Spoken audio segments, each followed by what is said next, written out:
नमस्कार दर्शकों, धार्मिक चमत्कार में आप सभी का स्वागत है। आज हम आप सभी को अजय एकादशी व्रत की कथा सुनाएंगे। श्री कृष्ण ने कहा है, हे कुंती पुत्र, भाद्रपद माह के कृष्ण पक्ष की एकादशी को अजय एकादशी कहते हैं। इसका व्रत करने से सभी पाप नष्ट हो जाते हैं। इस लोक और परलोक में मदद करने वाली इस एकादशी व्रत के समान संसार में दूसरा कोई व्रत नहीं है। अब ध्यान पूर्वक इस एकादशी व्रत की कथा सुनिए।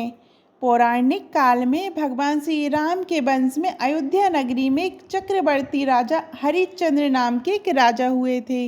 राजा अपनी सत्यनिष्ठा और ईमानदारी के लिए प्रसिद्ध थे। एक बार देवताओं ने इनकी परीक्षा लेने की योजना बनाई। राजा ने स्वप्न में देखा कि ऋषि विश्वामित्र को उन्होंने अपना राजपाट दान कर दिया है। सुबह विश्वामित्र वास्तव में उनके द्वार पर आकर कहने लगे, तुमने स्वप्न में मुझे अपना राज्य दान कर दिया। राजा ने सत्यनिष्ठ व्रत का पालन करते हुए संपूर्ण राज्य विश्वामित्र को सौंप दिया। दान के लिए दक्षिणा चुकाने के लिए राजा हरिश्चंद्र को पूर्व जन्म के कर्मफल के कारण पत्नी, बेटा एवं खुद को बेचना पड़ा। हरिश्चंद्र को एक डोम ने खरीद लिया जो शमशान भूमि में लोगों के दाह संस्कार का काम करवाता था।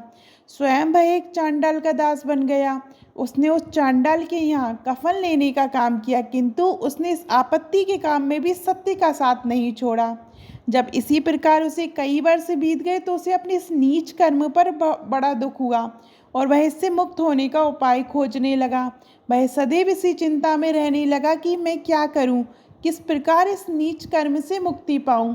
एक बार की बात है, वह इसी चिंता में बैठा था कि गौतम ऋषि उसके पास पहुँचे।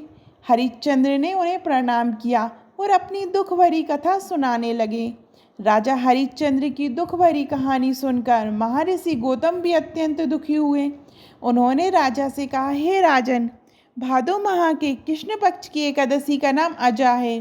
तुम उस एकादशी का विधान पूर्वक व्रत करो तथा रात्रि को जागरण करो, इससे तुम्हारे सभी पाप नष्ट हो जाएंगे। महर्षि गौतम इतना कहकर आलोप हो गए। अजा नाम की एकादशी आने पर राजा हरिश्चंद्र ने महर्षि के कहे अनुसार विधान पूर्वक उपवास तथा रात्रि जागरण किया। इस व्रत के प्रभाव से राजा के सभी पाप नष्ट हो गए।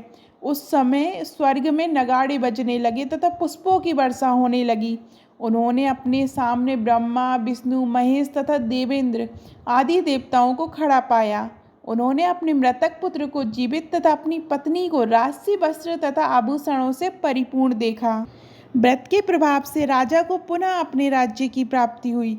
वास्तव में एक ऋषि ने राजा की परीक्षा लेने के लिए ये सब कौतुक किया था, परंतु अजय एकादशी व्रत के प्रभाव से ऋषि द्वारा रची गई सारी माया समाप्त हो गई और अंत समय में हरिश्चंद्र अपने परिवार सहित स्वर्गलोक को गया।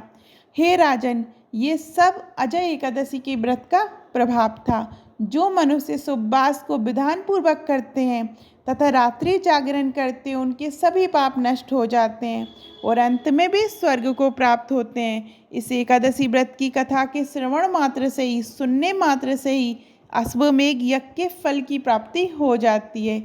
जय श्री हरि। आपको अजय एकादशी व्रत की कथा कैसी लगी कमेंट में ज़रूर बताइएगा। और अभी तक आपने हमारे चैनल धार्मिक चमत्कार को सब्सक्राइब नहीं किया तो सब्सक्राइब करिएगा। धन्यवाद।